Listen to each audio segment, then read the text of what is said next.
April 22న భారత పౌరులను క్రూరంగా కాల్చి చంపినందుకు ప్రతీకారంగా ఆపరేషన్ సింధూర్ పేరుతోని భారత్ పాకిస్తాన్ మీద యుద్ధం చేసింది. అసలు దీనితోని మన దేశం సాధించిందేంది అని ఒక్కసారి మాట్లాడుకుంటే శాన ముచ్చట్లే బయటికి వస్తాయి. మే 7 నుంచి మే 10 దాకా 4 రోజులు 2 దేశాల నడుమ డ్రోన్ దాడులు, క్షిపణి ప్రయోగాలు, నియంత్రణ రేఖ వెంబడి కాల్పులైనాయి. 2 దేశాల నడుమ యుద్ధం అంచుదాకా చేరింది.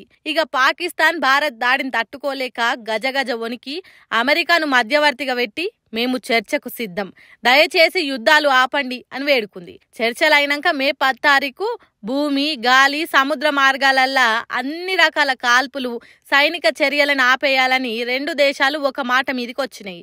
అస్సలు ముచ్చట ఏందంటే అసలు ఈ యుద్ధం వల్ల ఏం జరిగిందంటే మా దేశం మీద దాడి చేస్తే దేశ ప్రజల పానాలు పొట్టన పెట్టుకుంటే ఎట్లుంటది, ఈ అడ్డమైన ఉగ్రవాదానికి భారత్ ఎట్లా సమాధానం ఇస్తుందో ఈ 4 రోజులల్లనే ప్రపంచానికి స్పష్టంగా చాటి చెప్పింది మన ఇండియా.